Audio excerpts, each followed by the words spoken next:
Members of the J Area, welcome back to another edition of the J Area Wrestling Show. My name is Jose Ramos Jr. It is a Thursday, so you know we have to go live for a special live stream for two different reasons.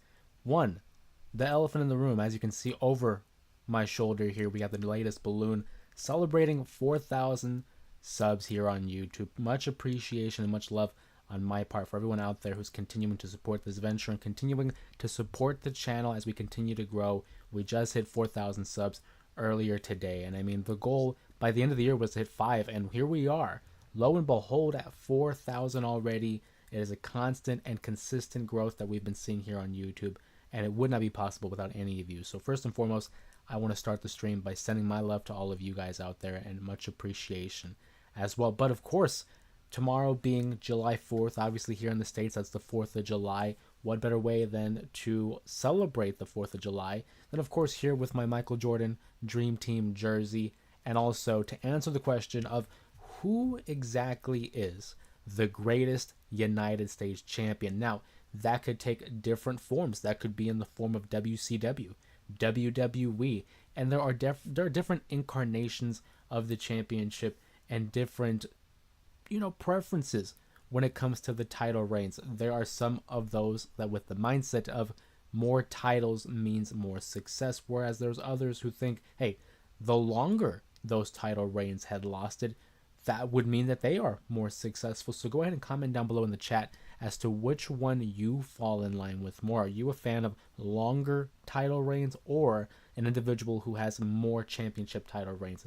Maybe it's not necessarily the quality versus the quantity type of debate, but I want to see something. I want to see if you guys want more lengthy title reigns or just more title reigns in general here. Quick shout out to Muhammad in the chat. Says hi, and what's going on, Muhammad? Thank you for joining us here on another live stream on a Thursday, July 3rd, the day before the 4th of July here in the States. It says my thoughts and prayers are with Goldberg at this time. Get well soon, Goldberg. Did I miss something? Did I miss something on Goldberg? Did Goldberg get hurt? There's no way. I'm actually going to have to pull up my phone here live. I try not to be on my phone during live, but wait a minute. Hold on.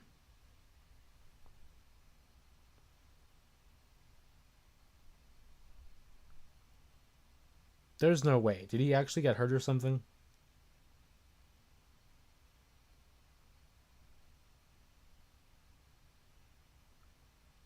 I'm not seeing anything. Muhammad, comment in the chat. What's going on with Goldberg?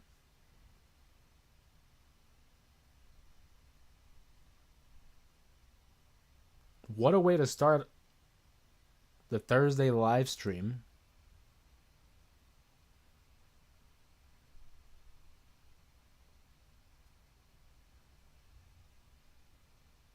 I'm not seeing anything on Goldberg. Well, if there's any updates or anything that come in regards with that, please let us know in the chat. I'm not seeing anything online, but hey, maybe I missed something. Feel free to comment down below in the chat. I heard he was rushed to the hospital in critical condition. Where did you hear that? Where did I'm not seeing that. I mean, hey, for all the flack that I give Goldberg, as a professional wrestling fan, obviously I don't wish any ill will on the guy. Hopefully this isn't the case. Hopefully that's not true. But I'm not reading anything on that. But again, hey, maybe I'm not reading the right accounts. Maybe I'm not reading the right corners here, but I'm not seeing anything on socials or on any of the news outlets that I read.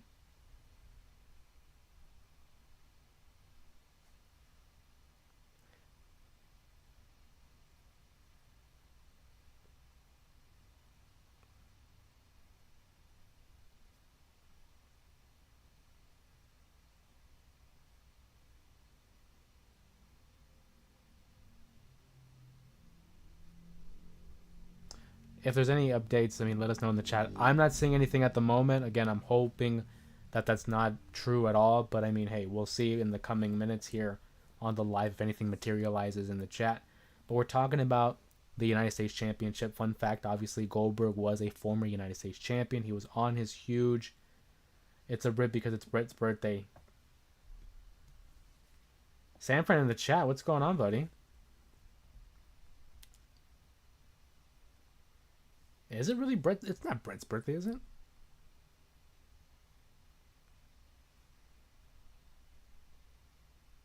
Oh, it was Brett's birthday yesterday.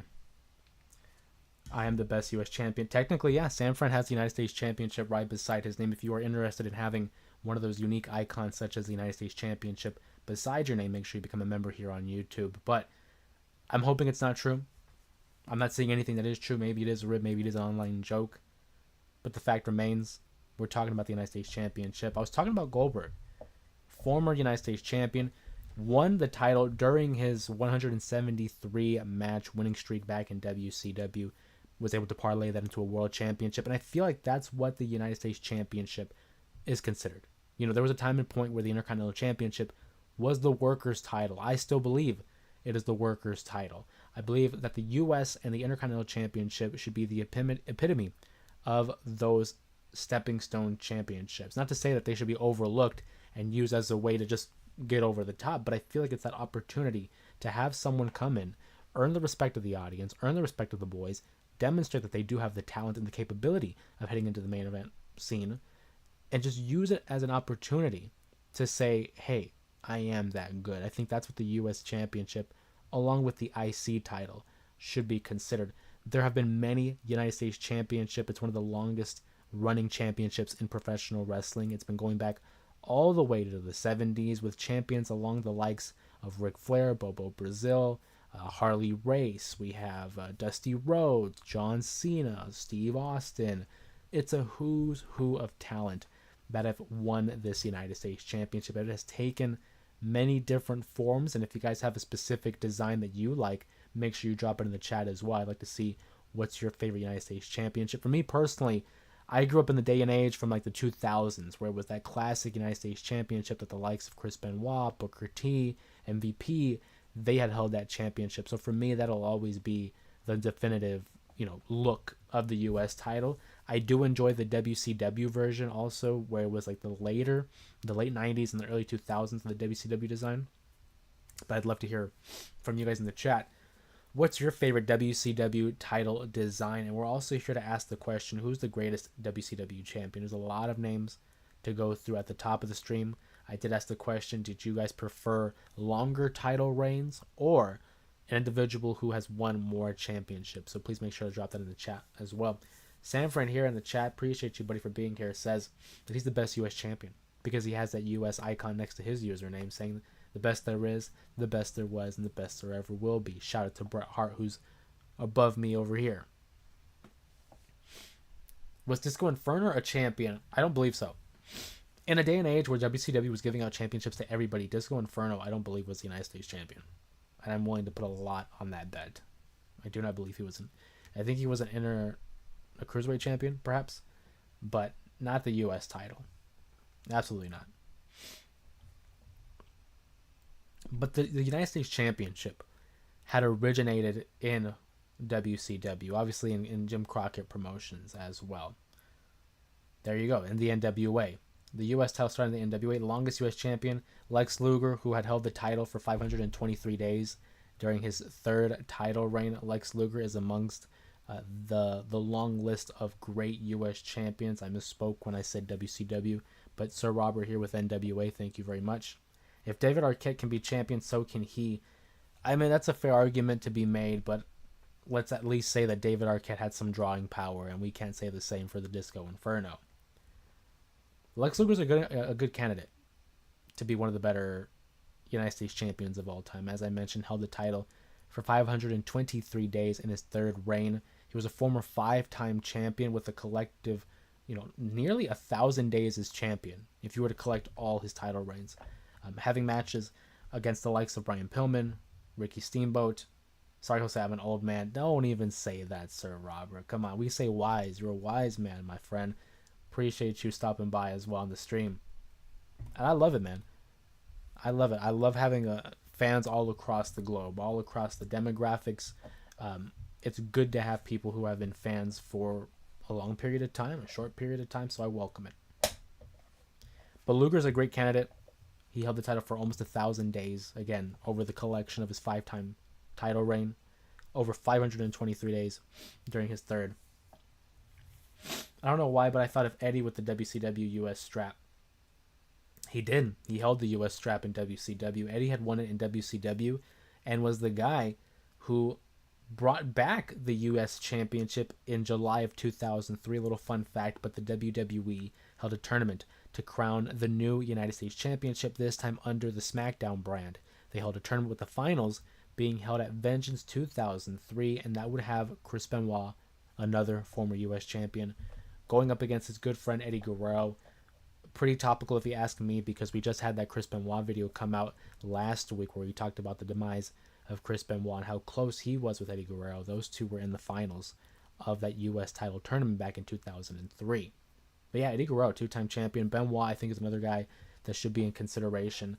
Just quick, since we're on the discussion of Benoit, he's a former five-time champion, having won the title both in World Championship Wrestling and the WWE, having solid matches against the likes of Booker T. He had that great best-of-7 series in WCW and a best-of-5 series in WWE. I certainly think that he should be in consideration. I know there's people out there who's going to have a certain opinion about him given how everything ended, but I do think it's difficult to not incorporate Chris Benoit into this discussion as to who's the best U.S. champion of all time. Shout out to Sean in the chat. I see you, buddy. Thank you for stopping by. Let us know who you guys think is the best U.S. champion of all time, or just who's your favorite. Doesn't just have to be the best. It could be a U.S. champion that you really enjoyed, a title reign that you were a fan of, or maybe they had great matches, or maybe some of the best U.S. championship matches that you've ever seen. Go ahead and drop them down below. We've already talked about Benoit. Muhammad here says Jericho, Dean Malenko, and Chavo Guerrero. I don't believe Chavo Guerrero ever held the U.S. champion. Dean Malenko did, having a match against Eddie Guerrero. Chris Jericho had a couple of U.S. title reigns back in 2017 where he was feuding with Kevin Owens. I don't believe Chavo Guerrero ever held the U.S. championship, though, which is a shame. I mean, Chavo Guerrero, one of the more underrated wrestlers of all time, especially given the name Guerrero. That's a legacy name, one of the great wrestling families. But when you have a guy like Eddie Guerrero as a peer at that time, it can be difficult to be overlooked during that time. But would have loved to have seen Chavo get more opportunities in his mid-card run in the WWE. Speaking of mid-card run, one that I remember fondly, maybe not fondly as a fan because at the time he was a heel, but now looking back on, Montel Vontavious Porter, MVP, was the United States Championship, a two-time U.S. champion, with one of those reigns lasting well over a year. I mean, he had won the championship, I believe it was Judgment Day 2007, defeating Chris Benoit in a 2 out of 3 falls match, and held that title for, I believe, nearly a year. I don't know if he passed the year. I don't think he hit the year mark, but I think he nearly did. The point is, MVP had a long title reign. The only issue with that is I feel like it was overlooked by his stuff with Matt Hardy. And I'm not saying it's a bad thing, but he had a tag team run with Matt Hardy where they were the tag team champions. Also a little bit of rivals for that U.S. title, and ultimately at Backlash 2008, he had dropped that title to Matt Hardy, and it was a memorable run. I mean, you look at that version of the U.S. title, and many, I think, would associate it with MVP because of the length of time that he had it. I thought it was a fun title reign, and it definitely had a lot of people intrigued in the MVP character and his charisma, holding the championship for well over 400 days, again, collectively, over the course of those two reigns. So Robert says Ric Flair held it 5 times for a combined total of over 2 years. Ric Flair, I think, definitely is one of the best U.S. champions. This is a guy, and great shout out here by Sir Robert. He's a 5-time champion. But here's a guy who I think helped establish that workers title. I've said it at the top of the stream, the US and the IC title should be considered the workman's title. That's where you earn your stripes. That's where you earn the respect and the reputation of becoming a main event guy. Ric Flair had won that championship by defeating the likes of, Bobo Brazil, Greg Valentine, Conan, Ricky Steamboat, obviously his all-time great rival in Ricky Steamboat. And before we knew Ric Flair as the multiple-time world champion, he was fighting for that U.S. championship in the mid-card. And I always find it very fascinating to go back and to see the stars before they were the stars. Now, I'm not saying Ric Flair wasn't a star as a U.S. champion, but he wasn't the 16-time world champion just yet. So I do definitely believe that Ric Flair is in top consideration for the US Championship. I think someone else you also have to consider, maybe Lex Luger, who, again, a WCW peer of his, Lex Luger. Or we just talked about Lex Luger. I'm sorry. I was going to go on a tangent about Lex Luger, and we talked about his title reigns as the 523-day reign during his third title reign. Muhammad here in the chat says, speaking of MVP, is he friends or close with Chris Benoit? I don't know, truthfully. I would think they were more of peers, not necessarily friends, but like acquaintances. They work together. I would never peg them as close friends. But it would have been interesting to hear MVP's take on everything, because he was one of the last major feuds that Benoit had in his life. So I'm going to go ahead and say I think they were just acquaintances, co-workers. I don't know if I would go as so far as to say they were friends, but again, hey, I wasn't there. So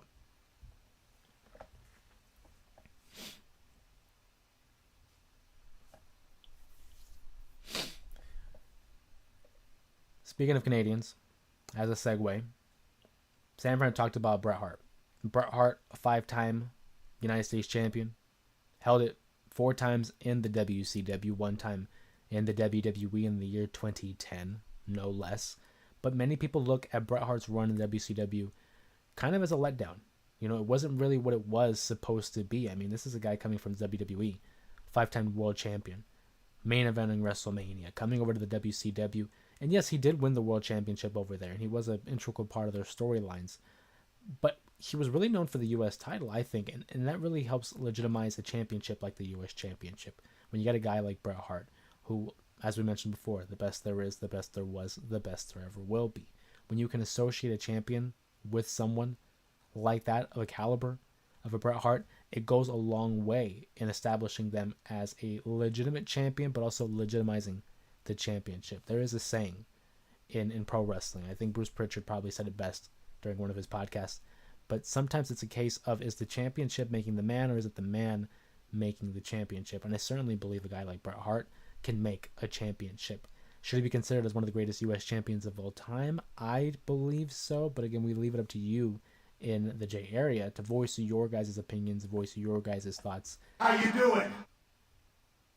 A random Stone Cold Steve Austin. And speaking of Stone Cold Steve Austin, actually, Stone Cold Steve Austin, a former United States champion as well, 2-time champion. That might have been from our old, there it is, our old overlay. Stone Cold, before he was even Stone Cold, was Stunning Steve Austin.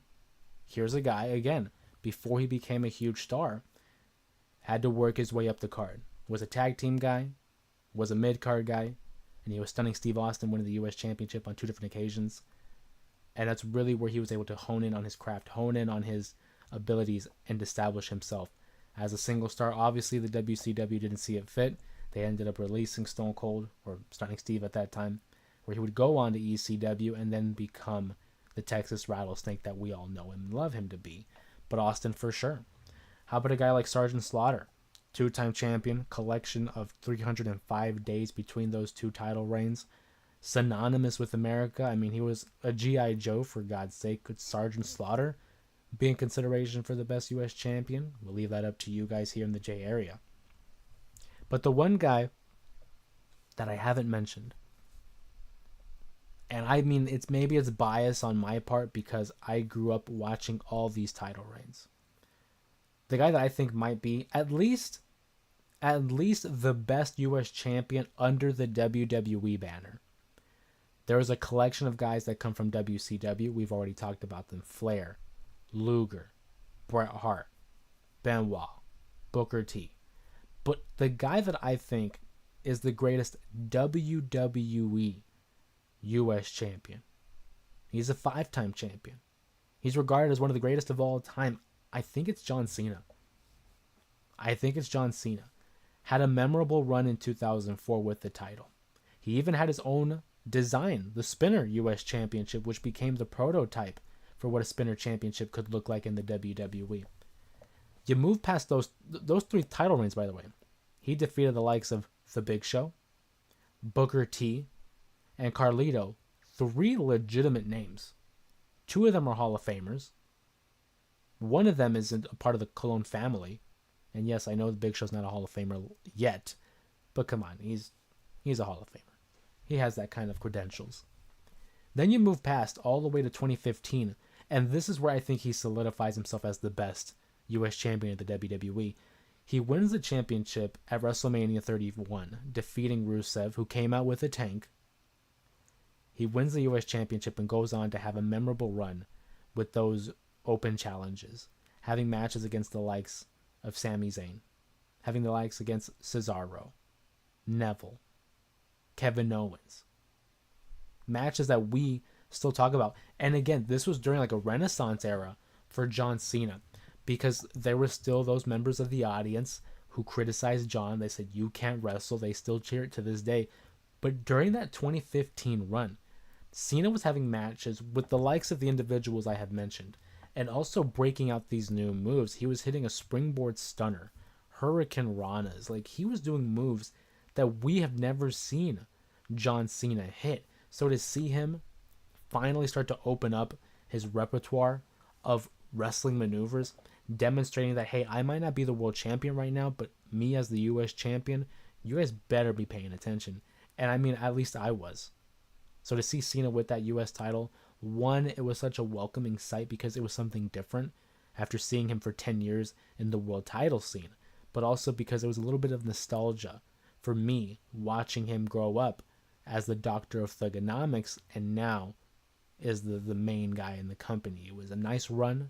I look fondly upon it. I do enjoy the 3 original U.S. title runs, but that last 2 runs with the open challenges, for me, it solidifies itself as the best. When you talk about match quality, I would love someone to come and tell me who had better matches with that U.S. title in the WWE.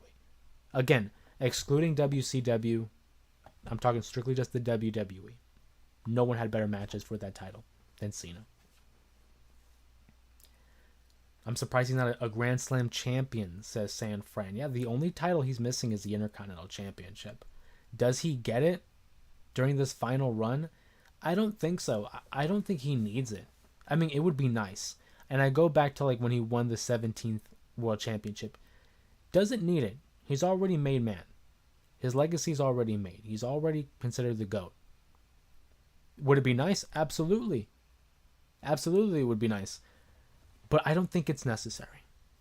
Plus, heading into the tournament, heading into the final farewell tour of John Cena, I was of the mindset that, hey, it's going to be one or the other. It's either going to be he wins number 17 or he wins the IC title. I don't think it's both, because at that point maybe it's a little bit too much for John Cena's farewell tour. But the fact is, WrestleMania 41, we saw Cody Rhodes take the fall at WrestleMania. He loses to John Cena, who's now crowned the never seen 17-time world champion. And with that being said, I think he loses the world title at some point in the summer. I'm thinking SummerSlam, truthfully. I don't know if there's enough time for him to win the IC title unless they have him win it on like a PLE and then immediately drop it like the Raw after or the SmackDown after or whatever title or whatever show the title is associated with, because I think there's a draft coming up as well. I don't know if it's enough time. Is it warranted? I don't think so either, because I could definitely see a portion of the audience that would just love it because of nostalgia, support Cena, we love Cena. But then there are those who are going to say, we're just giving him everything, aren't we? I don't think that's the thing they're going to go with. So Robert says, Cena, I agree, old school Wahoo McDaniel. Oh man, he held the NWA US Championship 5 times. Who remembers Wahoo McDaniel? What a wild callback there by Sir Robert. Not many people are going to know Wahoo. And you know what? I'm not going to front. That's the last thing I'll do with you guys and lie. I haven't seen too many Wahoo McDaniel matches just because of how old school that is. But Wahoo McDaniel, a name that doesn't get thrown out as often as you would think in association with those throwbacks. Very much true. Wahoo McDaniel. Magnum TA. Anybody remember Magnum TA as well? Tully Blanchard won the U.S. Championship as well. Dusty Rhodes won the U.S. Championship. There's been a lot of champions. I mean, I don't know what the exact number is. I'm curious to see if I can pick that up real quick. There have been 105 different U.S. champion. Nikita Koloff. There you go. Hey, another great name there, but Nikita Koloff. Former U.S. champion. Terry Funk. Terry Funk's another one. There have been a lot of U.S. champions. It's ridiculous. Kurt Hennig was a U.S. champion as well. Obviously better known as Mr. Perfect back in WCW. Conan, don't know if I mentioned him as well, was also. Jeff Jarrett. But these are guys that I wouldn't consider as the greatest U.S. champion. It's just an example of the litany of individuals that have held the red, white, and blue. Muhammad says Randy Orton. The Randy Orton title reign was weird. That came back in like 2018. And again, it's a title he didn't necessarily need, but to see him with that U.S. title was weird. I'm going to tell you right now, it was this weird seeing Randy with the U.S. championship. But he is a former U.S. champion. Absolutely. Ended up losing it to Jinder Mahal, if I'm not mistaken. What a name there. Jinder Mahal, too, was a U.S. champion. But I'd love to hear from you guys here in the chat. Keep going. Keep naming some of your favorite U.S. champions. Or maybe just U.S. champions that people forget.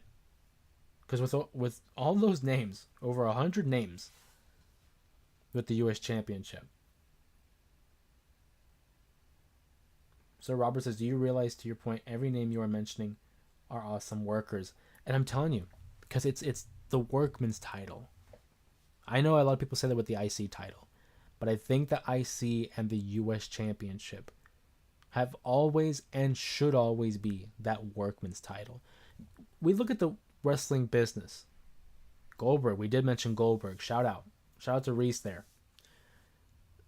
The World Championship, that's to sell your tickets, right?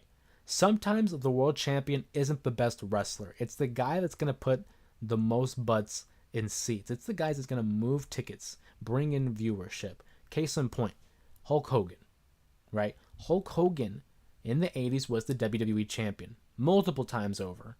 Is he the greatest technical wrestler? No. But at that time, his charisma, his personality brought in viewership, brought in business. Meanwhile, you look at the intercontinental scene and you had Randy Savage, who I don't think a lot of us disagree that he was the better wrestler. Was he the better draw? We have to look at the metrics for that.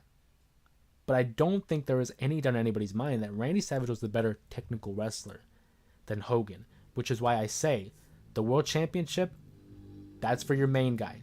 That's for your business. But that Intercontinental and then therefore the U.S. Championship, that's where you keep your eyes on the workers. So to Sir Robert's point, yes, awesome workers, Hall of Famers, some of the greats of the business. San Fran 5 says, shoes of a champion, LA Knight. LA Knight was a two-time U.S. champion. Recently lost it to Jacob Fatu. Do I think he's the greatest U.S. champion of all time? No, unfortunately I do not. But certainly a great showcase for LA Knight to become where he is now. And he's now brushing shoulders with the likes of Seth Rollins and CM Punk, Gunther, and what was one of my favorite segments of this week. And again, that's a perfect example. So shout out to San Fran there. That's a perfect example. He was the U.S. champion, and now he is propelled to essentially the main event scene, I would like to think, because you're up against some main guys there. So it's a perfect example. Reese, with another example, Rick Rude. I believe it was 91 that Rick Rude was the United States champion. Again, a stalwart of the WCW years. A great worker. But Rick Rude was the case of being a great worker and was also a great character, because sometimes you have those instances where it's like, hey, sometimes these are just guys that have great charisma and have great personality, but then unfortunately the bell has to ring. But Rick Rude was not that. He was great on the microphone, a great heel, a natural heel. The ladies loved him. The guys wanted to be him. But he can go in the ring. He could go in the ring. Hall of Famer as well. Class of 2017. What about some U.S. Championship matches? Do you guys have any U.S. title matches that you guys hold in regard? Jose, I know this is a tough one. Who would you say is the best worker ever? Oh, man. An excellent question. An excellent, excellent question. And I guess it depends on your favorite style. Because I'll give you my answer, but it depends on your style. Because sometimes people are going to say like a guy like Will Ospreay is like their favorite worker. But some people aren't into that. You know, no selling, spot heavy. Then you have other guys who are going to say, you know, like a Ric Flair, who could have these Broadway matches, these 60-minute Iron Man classics. For me, personally, the best worker. Oh, I'm tough. I'm tough to two. I'm down to two, truthfully. So Robert says, I think you're gonna say Eddie. I love Eddie Guerrero. I love Eddie Guerrero, but I wasn't. I wasn't gonna say Eddie. I'm down to Bret Hart and Kurt Angle. For me personally, Eddie Guerrero is a fantastic answer, and I love Eddie dearly. But I look at a guy like Kurt Angle and Bret Hart, and these guys could have a different style of matches with anybody. I'll use Bret as an example. Bret Hart could have a great matchup against a guy like The Undertaker, 7 foot tall, big boy, strong boy.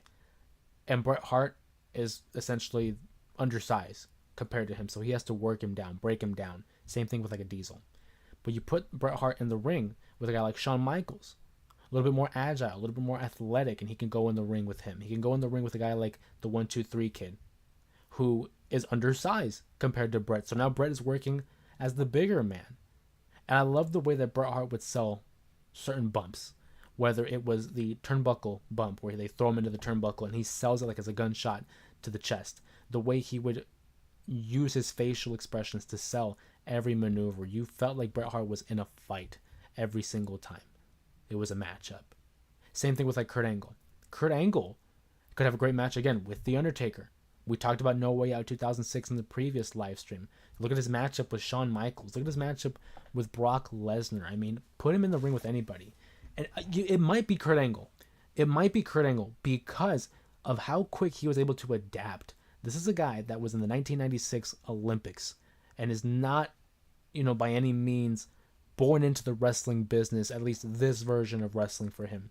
But the way he took so quick to it. Keep in mind, he debuted on television in Survivor Series 99. He then won the World Championship in the fall of 2000, competing with the likes of The Rock, Stone Cold Steve Austin, The Undertaker, Triple H, so on and so forth. Putting on great matches. And then on top of that, that's only in like the first 6 years of his career he's with the WWE. Many people, myself included, you can see TNA and his catalog with the matches that he had against like AJ Styles, Samoa Joe, even Sting, and say that that was where he really had his better matches. I think I might have to say Kurt Angle. But I love Eddie Guerrero, man.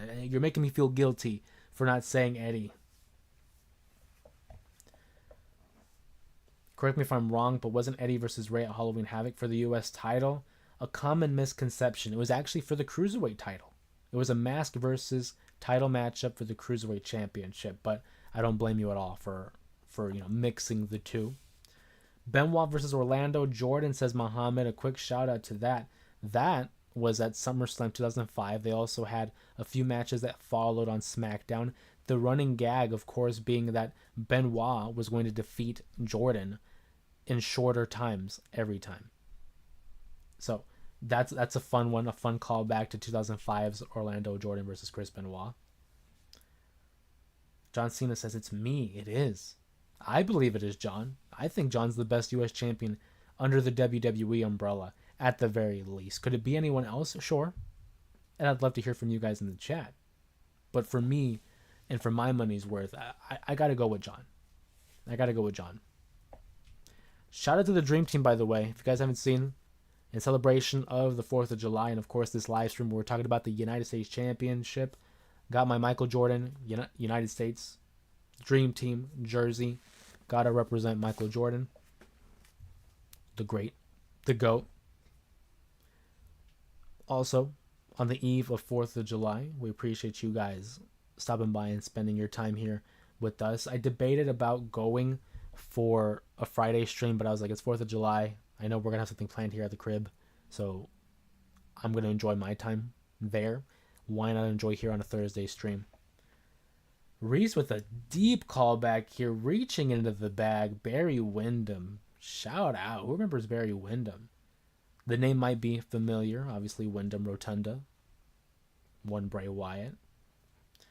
Sir Robert says, great choices. I'm going back a few years as best worker. Curt Hennig, I think, was the best worker I've ever seen. Good call. I mean, there are so many great workers. So many. The Curt Hennig one hurts. Because, again, we go back to the Hogan era. And Hulk Hogan, obviously, was the top guy, the top draw. But Mr. Perfect could have been up there, I think. In terms of in-ring work, nobody was doing it like Mr. Perfect. His name, very appropriate, Mr. Perfect. I think it's a shame. I think it's a miscarriage of justice that Curt Hennig, did not win the 1990 Royal Rumble event. He should have won the match. He should have won the Royal Rumble. And I think it's ridiculous that he didn't win the Royal Rumble match. That they had actually given it to Hogan. It was even during a time where the championship wasn't even on the line for the Royal Rumble. There was a time prior to 1993 that if you won the Royal Rumble, it did not guarantee you a world title matchup at WrestleMania. It was just basically like an all-star game, right? Why not have Mr. Perfect win that? Hulk Hogan didn't need it. He was already starting this feud with the Ultimate Warrior, leading to the Ultimate Challenge at WrestleMania 6. Why not give it to a guy like Mr. Perfect as a way to showcase him, put him over the top, potentially push him to the main event scene? I think it was a terrible call. Never won the world championship either. Isn't that crazy to think that Mr. Perfect Curt Hennig never won a world title? At least in the sense of, WCW and WWE. Nice, Reese. I agree. It's very refreshing, you know what I mean, to see names like Nikita Koloff, names like Barry Windham, Tully Blanchard, Wahoo McDaniel being thrown out there. It's a great opportunity, and that's why I value it. It's a great opportunity for people out there who may not be familiar with these names because they're seeing the names here on the screen. It gives them that incentive like, hey, wait, I've never heard of this guy. Maybe I should go back and do a little bit more research and learn up. That's how I did it. Growing up, I was watching a lot of the documentaries that the WWE would release, and there'd be names out there that I didn't recognize. Oh, wait, I don't know this guy. I don't know who this is. So you want to look up matches, you want to look up stories so that you're in the know, so that you're a part of the conversation, just like people here, members of the J area, becoming a part of the conversation here that is pro wrestling. And we appreciate all the feedback here. I missed John Cena's comment there in the chat. Says open challenges was the sauce. Who doesn't love a good open challenge, man? Come on. Reese with a callback here for the I Quit match of Magnum TA and Tully Blanchard. We got to find out where that match is available. Because some of these matches, man, I mean, let's be real. They're very dated, in this day and age. We're looking back at least 40 to 50 years worth of history. I got to look it up. See if it's on Peacock or the network or whatever it is that they want to call it nowadays. But there's just so much history. There's so much history to follow up on. And that it goes back to where I have friends of mine who ask, hey, I want to get back into wrestling. Hey, I want to get into wrestling. Where do I start? What year would you suggest? And my one advice is always just start. Start today. Start with today's business. Start with today's shows. Get comfortable with somebody and become a fan, become invested in somebody. So, for example, if they were to watch the show and become a fan of Cody Rhodes, learn about Cody Rhodes, learn about the story, learn about his family. Oh, Dusty Rhodes is his dad. Oh, he was with WCW and the NWA. Who is Jim Crockett? And as soon as you start putting them together, you start working your way backwards. And that's how you learn. You learn about the history, and before you know it, becomes like a tree branch. You just got to follow the different branches, and before you know it, you have a whole history, a tree's worth of history of professional wrestling. That's always been my favorite piece of advice for people who are trying to get into wrestling. John says, other favorite U.S. champion is Vacant. Vacant has lost titles under their belt.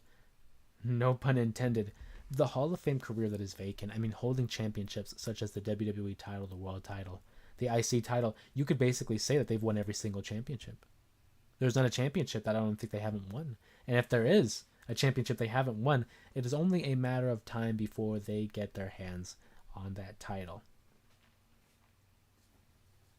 I talked about some of your favorite U.S. championship matches. We had Benoit versus Jordan as an option. Again, Reese with a big, deep pull in the I Quit match between Magnum TA and Tully Blanchard. For me, one of the ones that come to mind immediately is the John Cena Open challenges, where namely he came out against Sami Zayn, and Sami Zayn dislocated his shoulder. He popped his shoulder out and finished the matchup. That one for me sticks out certainly. Other matches as well that at least I hold in high regard. I mean, how can I not talk about Goldberg when he won the championship? I know it wasn't like a 5-star matchup, but I'm all about moments, man. And you had that undefeated streak going, and for all the flack I said that I give Goldberg, I mean, Goldberg in his prime was pretty cool. It's just because nowadays, man, you're just milking it too much, man. That's all. That's what I think. But I mean, what do I know? You know who we didn't talk about? Sting. Sting, also a former United States champion. During a time where they were in a transition period from Jim Crockett Promotions, becoming WCW under the Ted Turner banner. Sting was also a 2-time U.S. champion, one of the best WCW stars of all time, the icon, the franchise that is Sting, my favorite WCW star of all time, one of the best themes. Sir Robert says that match was brutal, Reese. I'm going to throw another one at you. The dog collar match between Greg Valentine and Roddy Piper. It injured Roddy's ear so bad, that's when he went to the WWF.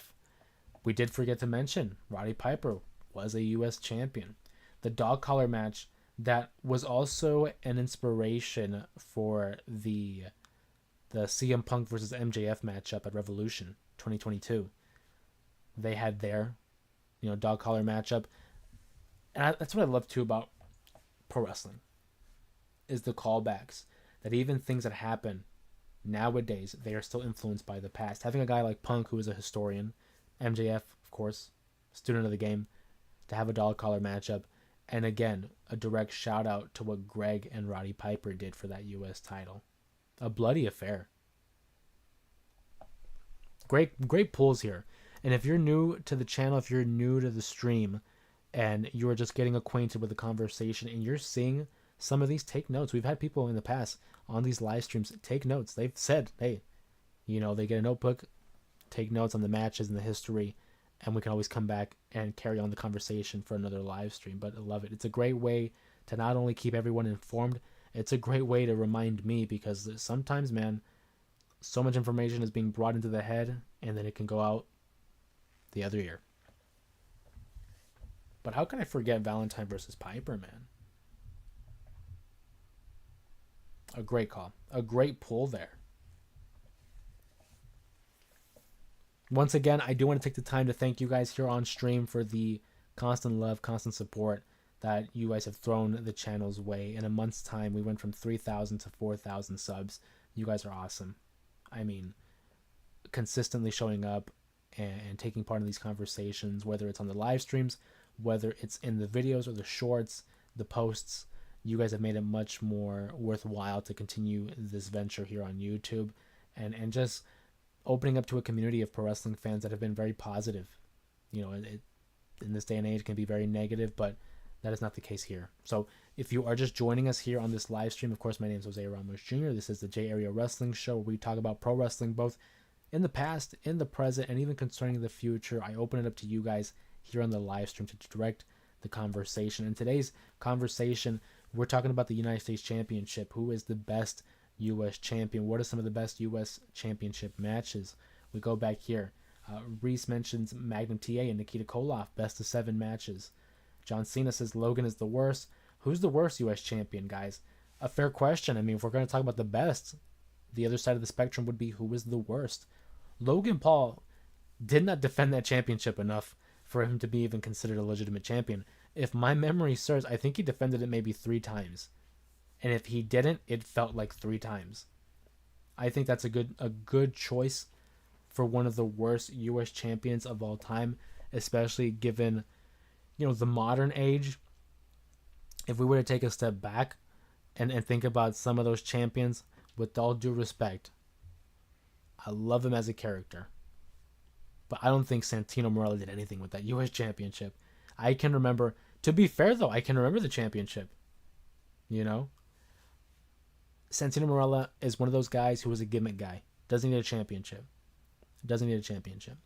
So when he defeated Jack Swagger for that US championship, it didn't do anything for me. I mean, I liked it in the moment, but it's one of those times where you win the championship and probably drop it the next week. And it still would have had the same impact. Love Santino. Love him as the DOA of TNA. But he didn't need that championship, quite frankly. By the way, AEW fans, says Sir Robert, the Roddy versus Valentine match was the only match where they almost died. Not like an AEW pay-per-view where every match they almost died of bad booking. What a direct shot by Sir Robert. But I will say, it was a violent affair. And to see the work that Piper and Valentine put in that night, it really is something worth a rewatch. For anybody that hasn't seen it, go out of your way, try to find it. And I do find it comical about the AEW comment there, because a lot of times, I get it, you're supposed to be pushing your content, you're supposed to be pushing your matches and your shows, but sometimes it's just over the top, and I don't even mean the booking. I'm talking specifically about the commentary. Tony Schiavone, I like Tony. Every match is a great match. Every match is a phenomenal match. Every bump is ridiculous. And it's like, if everything is fantastic, is anything fantastic? Is my point. Sometimes it's okay to kind of tone it down a little bit. And that's my only comment. And that's coming from someone that watches pro wrestling all across the board. AEW Dynamite was last night. We have SmackDown tomorrow. As soon as I finish stream, I'm going to be watching Impact. And that's the great thing about wrestling nowadays, is there's a little bit of something for everybody. You may not like AEW, watch TNA, watch WWE. If you don't like those, watch AEW. New Japan still around. Ring of Honor is still around. If anybody watches that, if you actually are still watching Ring of Honor, I want to know. Comment that in the chat. I don't know anybody.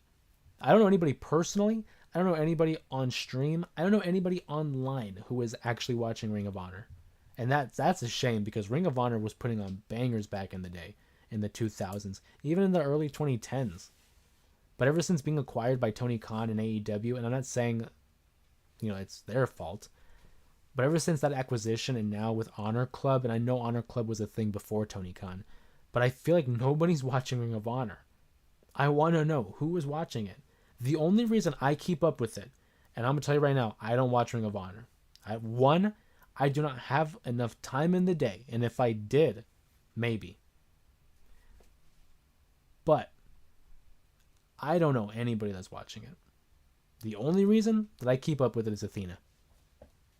Athena, the formerly known Ember Moon. Aside from that, I don't have any reason to watch it. David Flair, Rick's son, is the worst too. You know what? Hey, John, I'm going to tell you right now, I forgot he was the U.S. champion. So that tells you enough. I forgot David Flair was a U.S. champion. But I mean, hey, there you go. Sir Robert says, you watched Dynamite last night and you didn't turn it off after the Young Bucks skit? No, I didn't. I watched it all. Sir Robert. I'm going to confess to you, though, I had to watch it twice. Not the skit. I had to watch the show twice. Because last night, it was a late night for me. And I'm not saying it was because of the show. I'm saying because it was a late night. I might have dozed off in like the last maybe 45 minutes. But I watched it all. I rewatched it this morning, or this afternoon, I mean. But yeah, I watched it. I watched Mercedes Moné had her championship matchup against Mina Shirakawa. Obviously, we had the heroes versus villains matchup that saw the Young Bucks and Konosuke Takeshita versus. Hold on, John Cena says tagging on Sir Robert. I'm waiting for Punk's response to Mox. Oh, because Mox did make a comment. Do you think Punk is going to make a response, though? I mean, if he is, it's probably going to be like an Insta story or some kind of promo on Raw. Because Mox did make a best in the world type of a comment during his promo. And I feel like Punk is that type of petty where he would. But yeah, I watched Dynamite. I will be watching Collision. If you heard that, I think that might have been my AirPods that fell out of my pocket.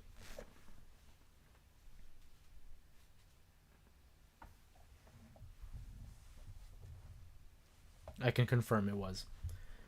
Best in the world is basic. Yeah, exactly. Yep. Once I heard that, I took it as two different interpretations. The first one obviously was CM Punk. I thought, oh man, it's a reference to CM Punk.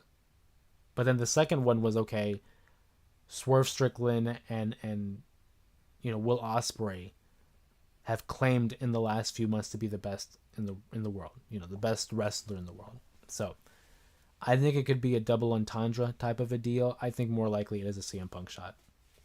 Mox is so bad, he is a laughable fool.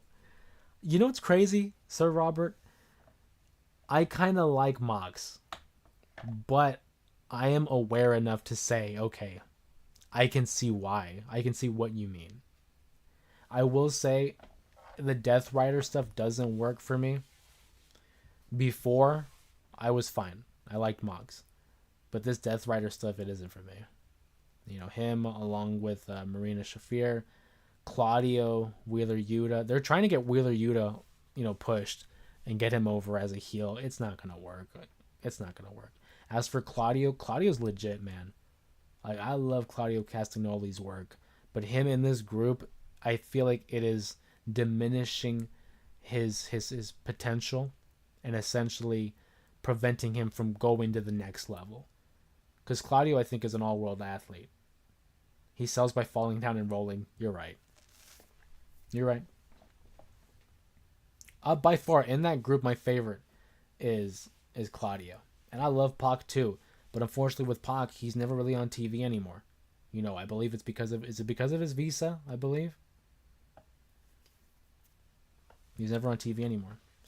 I would, LOL, if Punk says Claudio came back in a promo. I mean, hey. But I'm telling you, like, that's another great thing about pro wrestling is if you keep up to date with everything and if you are aware of the ins and outs and if you know these people's names, you get little shots like that and you realize, like, hey, I know what he means by that. I know who he's talking about. So we'll have to keep in mind, we'll watch that for Raw and see if he does make a comment. Or if not, keep an eye on the Insta stories because I know he posts very often on there. What do you think about women violence? I'm honestly, and again, I'm assuming we're talking about AEW. I'm fine with it. Because in this day and age, they want a lot of like equal representation for the men and women. They wanted them to be presented on the same platform, on the same tier as the men. I don't think it should be at the point where it is grotesque and it's like too much. Because at the same time, I think you do have to worry about like sponsors. You have to worry about the perception from the audience. I mean, you got kids in the audience, and obviously that's up to the parents for what they want their children to be exposed to. But I will say, like the Willow Nightingale and like Statlander matches, the street fights, I'm cool with it, man. I'm fine with it. Again, but my thing, this is my biggest thing, by the way, with Tony Khan and AEW, because it falls in line with the women's violence. I don't like that it's often enough on Dynamite and on Collision and on TV. I feel like that, if you're going to go that route, pay-per-view. Pay-per-view. It has to mean something. It has to mean something. Why, if I'm the promoter, if I'm the boss, why am I going to be doing that on a consistent basis for free TV? I don't believe in that. You want to save your stuff for the pay-per-views. And it's the same thing with like their big matches. I can remember they had MJF versus Will Ospreay go for an hour on a Dynamite. And it's like, I get it. I get it because it was building towards their matchup at All In. But it's like, man, that's a matchup that you got to have at a pay-per-view. Or like when they had Will Ospreay versus Ricochet for the first time in AEW. It was on TV. It wasn't on pay-per-view. Little things like that.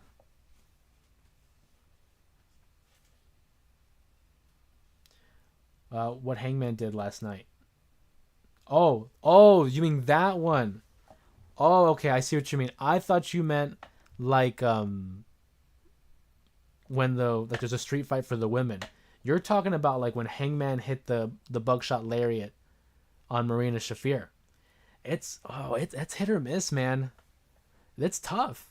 You know what I mean? Because obviously you don't want to be promoting any type of violence like that. Like for example, like domestic violence. We'll just say that one. Obviously because that might involve a male and a female. You don't want to promote that. But I think again, it goes in the context of things. If it was like an accidental shot, that's one thing. It's accidental. But in this case, it was not accidental. They are the alternative. You just mentioned it yourself. The WWE would not do that. Absolutely, they would not do that. Which is actually ironic because in the 2K games you can do intergender wrestling now. But AEW is the alternative. So they're going to push the envelope. They're going to push the boundaries. I don't think it's okay to do on a consistent basis, but for shock value, maybe. Maybe. Because you got to test the waters, right? Some people aren't going to like it. That's okay. That's totally fine. In that regard, though, because it's the Death Riders, and I don't think a lot of people are fans of the Death Riders, they're going to be okay with that type of an instance. For me personally, I think it's just a cop-out for him not to go after Mox. Because you want to save that for the pay-per-view. So instead of having him hit Mox, they go after Shafir. Which, by the way, Shafir has been taking some hits lately. I mean, Kenny got her. Hangman got her. Maybe I'm wrong here, but I could have swore I remembered Swerve getting her. So I'm going to tell you right now, actually, I changed my mind. I'm not a fan of it. For this reason only. They're making her the lackey and taking all these hits. What the hell is that? For a team that has Claudio, if anything, it should be Wheeler taking all these hits. If you think about it. It should be Wheeler Yuta taking all this punishment. But no, the WWE would not do that. They got too many sponsors. Not going to do that. Do you think Slim Jim's going to be nice? Slim Jim wants them snapping into a Slim Jim. They don't want them snapping into the other women. Who's more self-absorbed? Flair or Monet? Wow, that's a... Ooh. Again, to be fair, I don't know these women personally. But based off of what I've seen...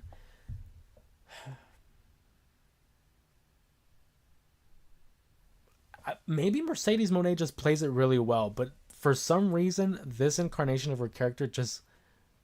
It seems too natural. It's like she believes her own hype. And there's a difference between being cocky and confident. With Charlotte Flair, I don't even think she's more self-absorbed. I think it's just because of the brand. Because of the Flair name. And Monet is, her. I'm going to go Mercedes. But with that being said, I do think Mercedes is a better wrestler than Charlotte. Rotisserie Chicken, what's going on, buddy? Britt Baker is trying to get the hell out of AEW. Don't blame her. It's been 9 months. Hello, 3. Britt Baker, man. What a crazy turn of events with Britt Baker. She was the first woman signed to AEW, and we thought she was going to be the face of that women's division for years and years. I mean, she was, but now it's to the point where, like, yeah, you're right. Reports are saying that she wants out of AEW, that she wants to leave. And would she go to WWE? I don't know. Personally, I think she'd fit more in TNA. I don't know if she would fit in the WWE. I think she'd fit in TNA. I think she would. But the one thing I'm not a fan of with Tony Khan in AEW. Britt was the pillar and now she's a filler. That's a bar. John, that's a bar. How long did it take you to come up with that? Because that's a bar. Um, what I'm not a fan of is how like they might freeze the talent. If they don't want to be there, why are you gonna have them on your contract on your payroll? Let them go. Because apparently she wants out, but Tony Khan and AEW, they won't release her. They did it with Phoenix. They did it with Penta. Like, what are they doing? If you're not going to use her and she doesn't want to work there, let her go. I think she should go to TNA. At John Cena, not even that. She's getting the EC3 treatment.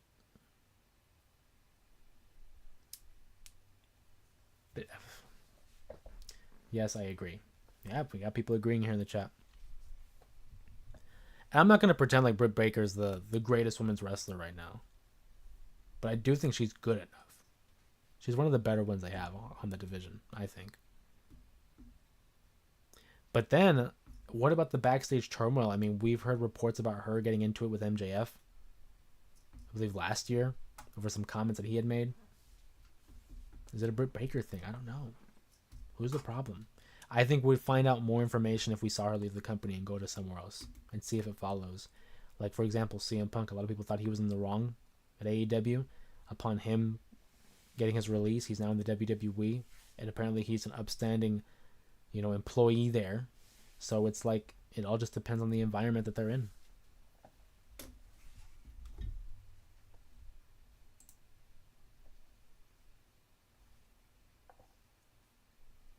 What I mean about EC3 treatment is true talent, but they were like, let's turn this dude into a super jobber.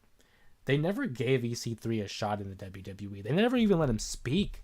They had this guy roaming around in the 24/7 title picture, and they never had him speak. And it's like, that was one of the things that got him over in NXT and in TNA. Johnson says, I'm crazy to think that Britt and Chelsea were the same wrestler. That's wild. I will say I prefer Chelsea because she's more entertaining. Britt's not with that really skinny dude anymore. Damn. No, Britt is not with Adam Cole anymore. And I think that's crazy because not that they're not together anymore, but Adam Cole, because you commented on his physique, Adam Cole in NXT, I don't remember him being, that, for the lack of a better phrase, thin. But in AEW, like, it really stands out. And maybe it's because he was out with injury. So over time, it deteriorated and he lost, the muscle mass that he did have. Now, I'm not saying he was a bodybuilder by no means, but it just seems glaringly more apparent now in AEW. So Robert says, I don't either.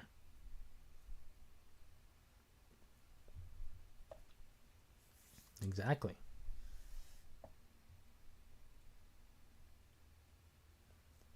How did this go from... Another thing. Britt Baker in a podcast said she wants to fight Bayley. I'd watch it, but I'm pulling for Bayley 100%.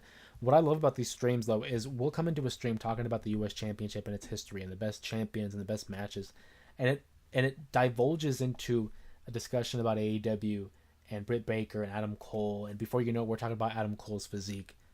I love it, man. I love you guys. I appreciate you every time you guys come out here. And again, direct the conversation. Because these are great points, great talking points here.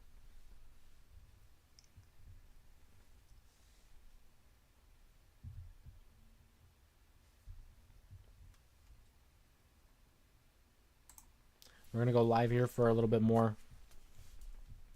If you got any more comments or questions, please let us know. What the hell is going on with the Wyatt Six? The Wyatt Six, and this is a difficult thing when it comes to supernatural gimmicks, is they kind of book themselves in a corner, because if you have these guys lose, it diminishes the aura around the supernatural aspect. But if you have them, beat everybody, then it's like, okay, they beat everybody. So right now what they're trying to do is put them into the tag team division and get them over and maybe win the tag team titles. Obviously they didn't win the tag titles this past weekend against the Street Profits, but I do think it is something in the near future. The only issue with that is if they win the tag titles, who is beating them? Because you can't have them lose too soon, because again, it diminishes their value, and you can't have them hold on to it for too long, because before you know it, people are going to get tired of them. And it sucks, because I think there's a lot of potential with the Wyatt Six characters. There's a lot of built up anticipation and hype around their arrival, But but since it's happened, it's been a lot of stop and start. These guys gain momentum and then they're off TV. An injury happens, they're off TV. They have them on TV, they have no creative for them. Rotisserie Chicken says White Six badass team, awesome debut. Weeks later, who are those guys again? White who? It was them failing to capitalize on that momentum. I love the White Six. I love the concept of it. I love the way, the presentation of it is. But it's just, it was great in planning. It's just the execution hasn't been there. Best US belt. I like the Luger Golden Eagle and WCW 5-plate US. Great options. I personally am a little bit biased, Reese, because I grew up with the WWE version. That first WWE version that you saw the likes of MVP, Booker T, Chris Benoit in the mid 2000s. For me, that's the US Championship. In the grand scheme of things, though, I do really like the US title from WCW that was in the late 90s. Guys like DDP held it, Bret Hart held it, Goldberg held it. That one I think is my favorite, but I have nostalgia for the mid 2000s version of it. Shout out to Reese, by the way, for joining us here on the live stream. Appreciate you for joining the discussion here.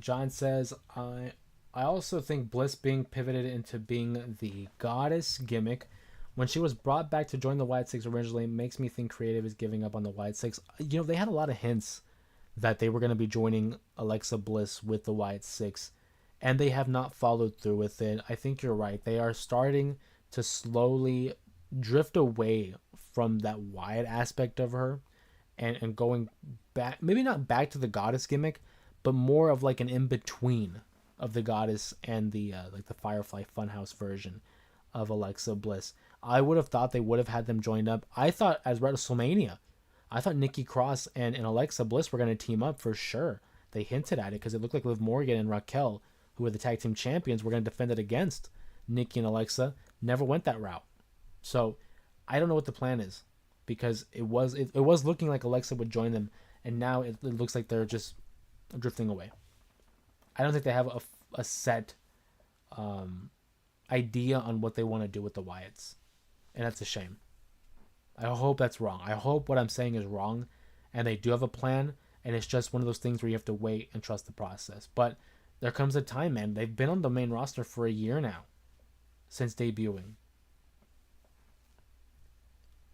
The original Wyatt family with Bray Wyatt, the creepy swamp family, was so good. Nothing can compare to that, 100%. And what I love about that too, I like the Wyatt Six because of the supernatural aspect, but what I like about the Wyatt family, where it was Bray, Eric Rowan, and Luke Harper, there was no supernatural. It was just them.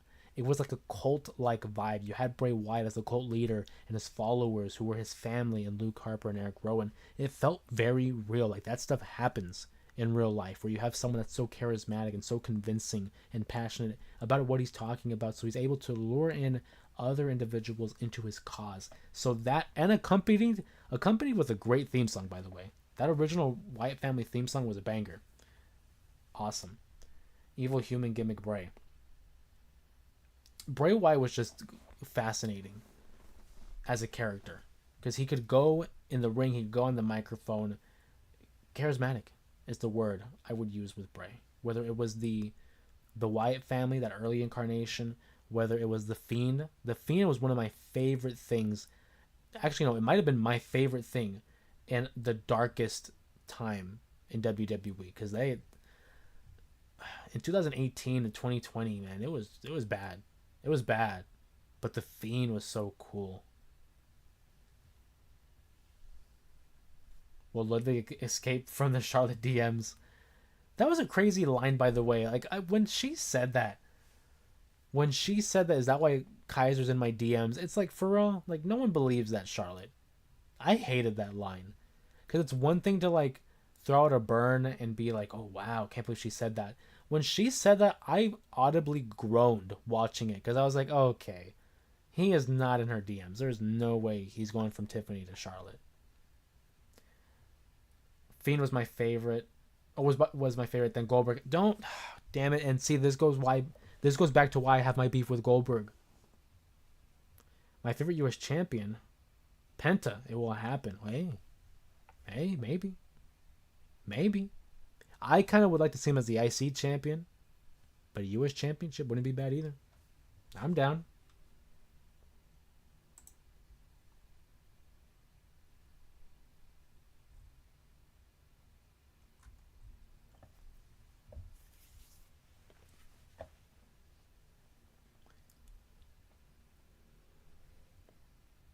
We're going to go ahead and start wrapping up here on the stream, guys. It's always been a pleasure talking pro wrestling with you guys. Great conversation points, talking about the past U.S. champions and U.S. championship matches. We talked about WCW, AEW, TNA, WWE, a little bit of everything here on the stream. So much love and appreciation. Again, I'm going to address some of these last comments here in the chat, but I do want to give thanks to you guys for allowing this channel to grow to 4,000 subs. The goal now is 5,000 by the end of the year, and if we're going at the rate that we've been going, we'll get there pretty soon. John here in the chat says Flair was flabbergasted, hence the Ludwig comment, aka damn, she roasting me good.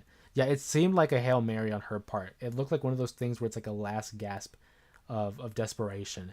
She didn't know what else to do, so she went with that line. It was trash. I hated it. It was terrible. But again, that's what we watch. That's why we watch. We want to see the good and the bad. But again, big shout out to everybody here that was with us on tonight's stream. Shout out to our main event Mafia members, people like Sir Robert and San Fran, who had joined us. Much love and much appreciation. Also, shout out to Reese as well, who was in the stream tonight with the deep pulls with the Nikita Koloff and the other, deep comments there. Just awesome. Sir Robert says, lastly, my friend, I totally enjoyed your work. Goldberg never intended to end Brett's. He did apologize. He did. I don't hold that against him. Accidents happen. Brett holds it against him for sure. But my biggest thing has been his creative run in the last decade. That's my biggest thing. As for the Brett stuff, I don't hold it against him. Shout out to Sir Robert in the chat. Shout out to everybody that joined us. John saying everyone be safe, and I will second that comment. All love and appreciation on my part.